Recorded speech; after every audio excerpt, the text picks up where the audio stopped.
snow never melts out here in Kansas. At least that's what us Kansas people say. The wind just blows it back and forth from Oklahoma to Nebraska, and it never melts, just kind of wears away.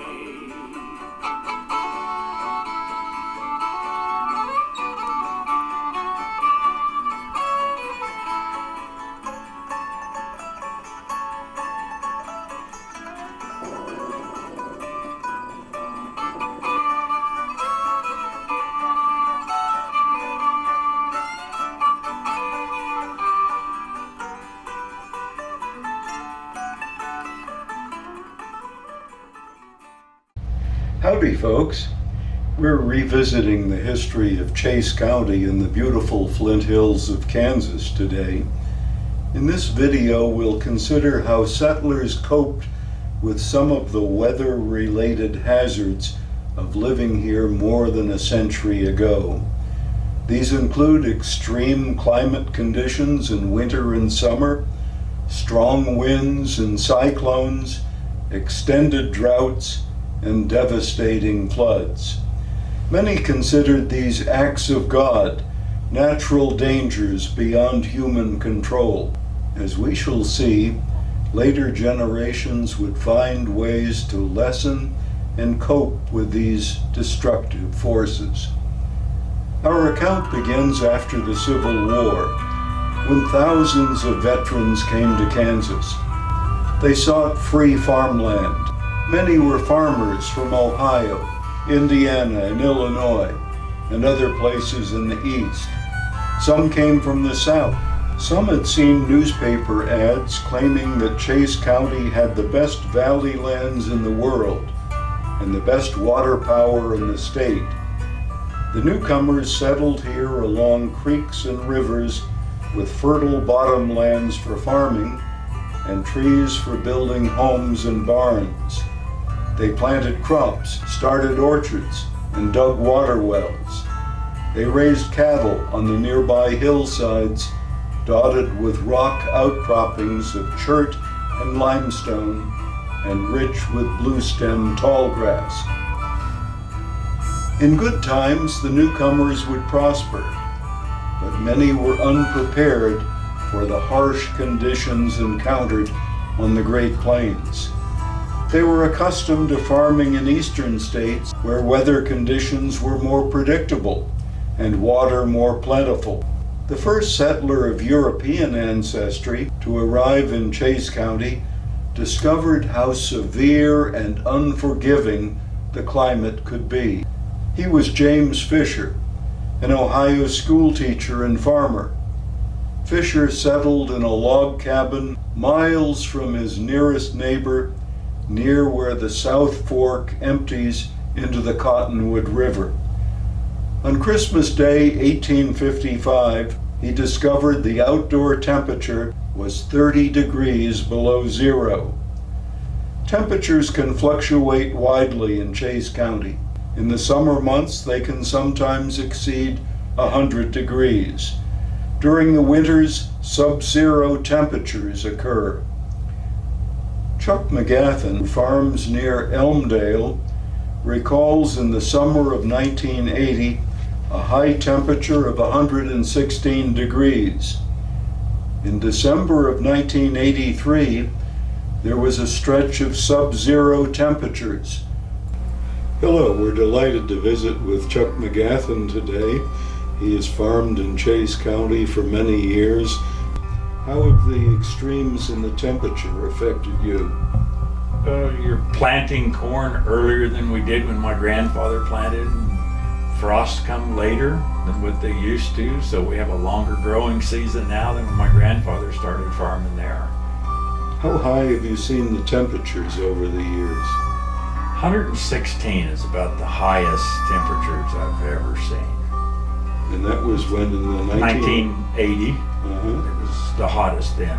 We've had longer drought periods, but that was the highest temperatures occurred in the 1980. What about the coldest weather? Coldest weather, winter of 83, 84. December of 83, it was terrible cold. Wind chills of -40. A lot of days -10, -16 degrees. Wow, that must have been hard on the stock. Very hard on the livestock. We lost 23 head of cows. Why do temperatures fluctuate so widely in the Flint Hills? To find out, we asked Dr. Nathaniel Reynolds, who teaches meteorology at Wichita State University. Why is the weather in the Flint Hills of Kansas so volatile? Volatile weather is basically a function of two or three things. The Flint Hills are in a continental area, and land surface heats up rapidly and cools off rapidly. And in contrast with water in the coastal portions of the country. Another feature that affects the behavior of the weather in the Flint Hills is that it is close to boundaries of both temperature environments and moisture. So we have the contrast between warm air and cold air, and if you look at a weather map, it seems that Kansas very often is on the boundary area between warm or hot conditions and cooler or cold conditions. The Flint Hills is also at the threshold of the moist areas to the east being transitioned over to the dry areas further west. And being on the boundary area, if something shifts the weather pattern for a few months, one way or the other, the Flint Hills area is going to be in a moist regime or in a dry regime, depending on what happens. Does the absence of mountains contribute to high wind volatility? The mountains tend to focus and anchor some of the air masses, and if mountains are absent, then there is much more freedom for temperature variations to set up that will give rise to strong winds. Why are there such severe droughts in the area? The severity of the droughts is sort of a relative thing, kind of relative to normal. For example, out in the desert part of the country, you're kind of always in a drought, but being on the border of moist and dry areas, then it's much more noticeable. You go to this region, and as the early settlers did, expecting to have moist conditions and being able to farm, and then finding out that, lo and behold, for a few months or a few years, the rainfall pattern in this location is acting like the desert to the west. Of course, that's going to catch people off guard. In this area, hot and dry conditions often produce droughts, notably in the 1860s, the 1930s, and the 1950s. In the autumn of 1860, the drought was devastating for settlers unfamiliar with the region's unpredictable weather. No rain fell for 18 months. Destitution was widespread in Kansas. Families pled for relief, saying they had exhausted their resources. Crop failures left settlers without bread or the means of procuring it. Some packed up and headed back to the east. In 1874, a horde of grasshoppers accompanied another drought. The locusts did extensive damage to crops. Newspapers reported stories of farmers who were rich in the morning with crops ready for harvest. By night, they had become beggars after grasshoppers devoured their fields, leaving not a single green thing. Other weather hazards included periodic dust storms that swooped down upon the settlers. On one Sunday in April of 1880, the air was so full of dust that it blinded the eyes of Chase County residents. The wind blew away fences and scattered outhouses in every direction. In Elmdale, the dirt drifted like snow. A A local newspaper said that wheat, oats, rye, and corn thirsted for water as an Arab would in the desert. A half-century later, in the 1930s, western Kansas became a dust bowl. In Chase County, the absence of rain and scorching 100-degree temperatures forced stock owners to haul water to their herds. The 1936 corn crop was a failure, with production in Chase County falling to less than 1/4 of 1935 levels. This grass is too brittle and dry neath my feet, with leaves folded in and curled up from the heat. The last shades of green are now fading away, and the prairie is turning more brown every day. The deepest hole down in the bend of the creek disappeared and dried up at the end of last week. Its minnows and frogs are now dead or dug down, searching for moisture below in the ground. It'll rain, Grandma says, and I guess she should know. She lived through hard times when nothing would grow. It'll rain, Grandma says, yes, someday it'll come. Then remember, and don't take for granted your luck. Occasional cyclones and tornadoes presented other forms of danger, forcing settlers to dig underground shelters. In April 1878, a funnel-shaped storm struck Cottonwood Falls and nearby Strong City. It was accompanied by a deluge of rain and hail. Many of the residents sought refuge in the new courthouse. In Strong City, nearly every house was blown down, and numbers of people were injured and killed. In May 1889, a narrow but intense tornado hit Clements, located between Elmdale and Cedar Point. It killed several people and injured a dozen more. The funnel blew some 15 farmhouses with their outhouses to pieces, uprooted trees, destroyed orchards and crops in its track. Other smaller and less destructive tornadoes have struck Chase County from time to time, as have blizzards and hailstorms. Chase experienced some of the severest weather in years. A blizzard hit, followed by heavy rain and hard winds. All the trains stopped. There were 6-foot drifts of snow. Hundreds of cattle perished. Another hailstorm in May of 1899 killed 200 head of cattle, as well as 100 hogs and 17 horses. Cattle and hogs were buried under drifts of hail 15 feet high. Hail and ice pounded buildings and occasionally took human sacrifices, including one celebrity. On March 31st, 1931, a TWA plane carrying Notre Dame football coach Knute Rockne plunged to the ground near Bazaar. Investigators concluded that icing on the wings caused the crash.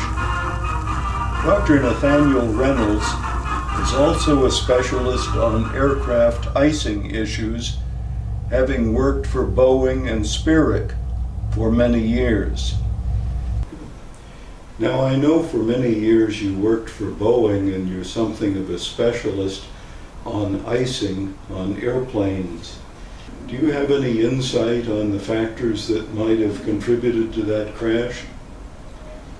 The main thing that was going on is that the temperature was below normal for March 31st, as evidenced by some weather reports, and was actually at the surface not much above freezing.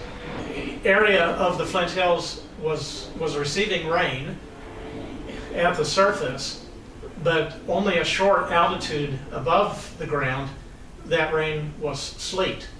And so the aircraft encountered sleet and was near the freezing level of water. If you have sleet, say if you're well below freezing, you have sleet, the sleet would just bounce off. But if you're near freezing, there will be liquid water and the sleet will tend to stick. And also the airplane probably encountered fog at the same time as the sleet, and even if they were a little below freezing, that fog would have been a super cooled fog that would have kind of glued the sleet to the surface of the aircraft. From the newspaper accounts, ice was evidently present on the aircraft that then caused a loss of control of the aircraft, which produced some extreme forces that appeared to have taken a wing off in the process of the plane crashing. A long-term problem for residents of Chase County and other nearby counties has been severe flooding along branches of the Cottonwood River.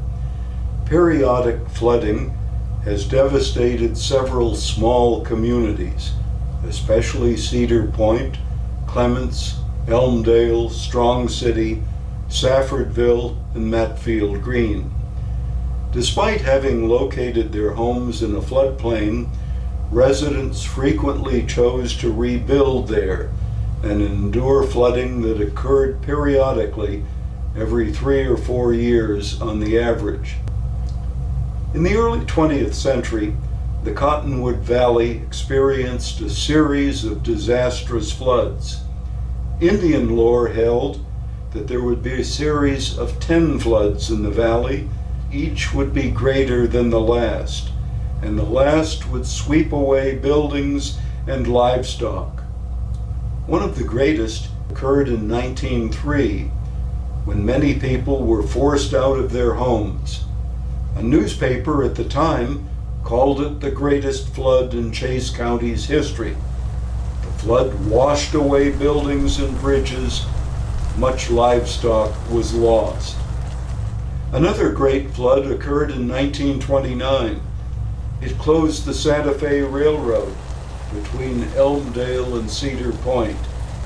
With water running 2 feet deep in her Elmdale office, telephone operator Myrtle Dull chose to remain atop an improvised seat composed of a chair and a nail keg. Through the night, she bravely kept residents informed of rising water in the face of grave personal danger. The 1951 flood has been called the greatest, most destructive flood in all history. Many Elmdale families were trapped in their homes by rapidly rising water, which reached the eaves of one-story homes. The town's banker, George Slats Dawson, owned the only boat with an outboard motor. He was the hero of the day, using it to rescue many. To the east, Cottonwood Falls was marooned. In Strong City, the main street became a canal, flooding the hotel and the bank. The water rose 30 to 45 inches above all previous flood records. The South Fork of the Cottonwood went on a rampage, flooding farmland never before flooded.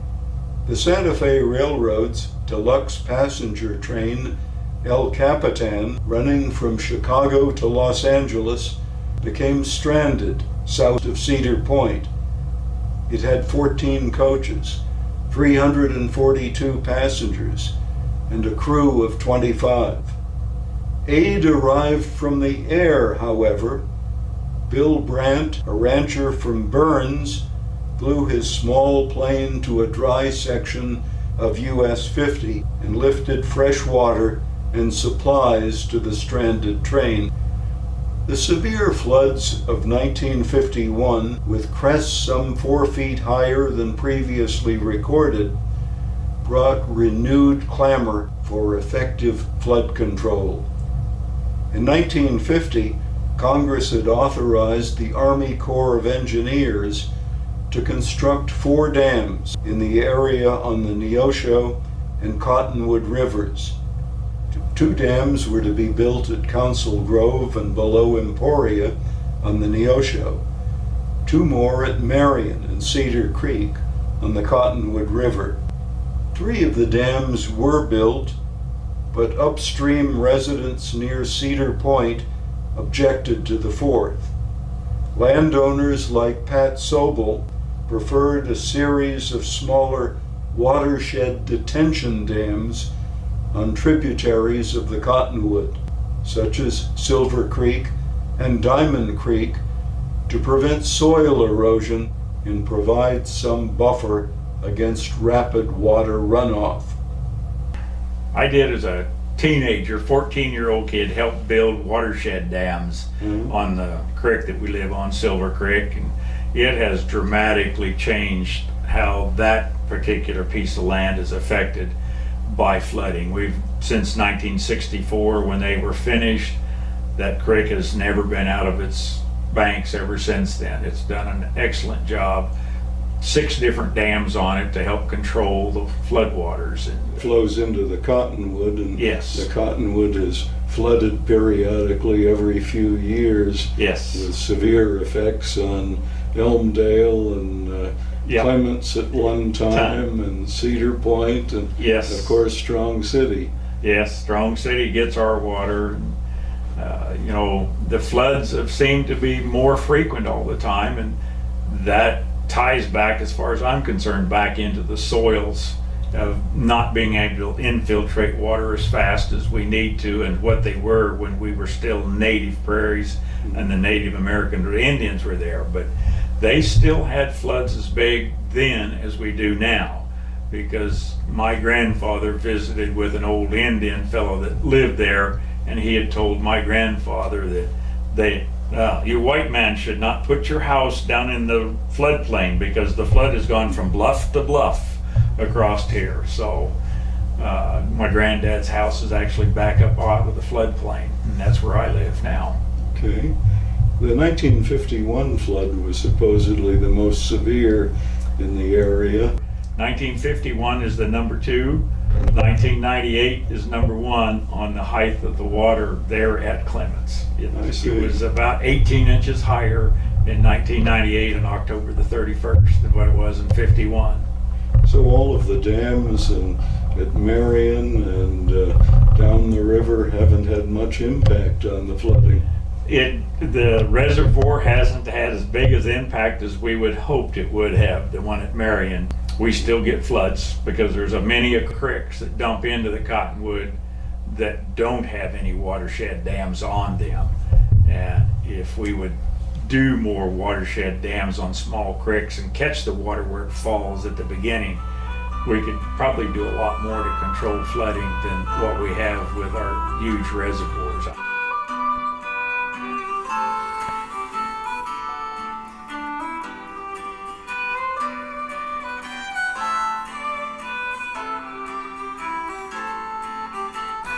Anything else you'd like to add about how weather has impacted farming over your career?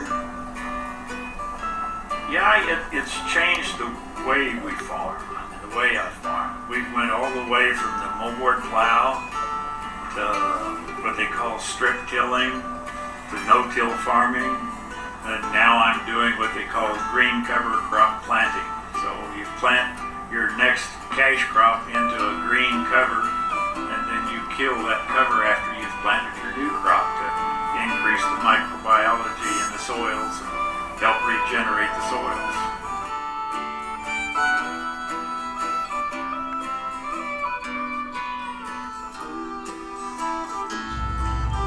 Spring floods continue to inundate Elmdale and Strong City.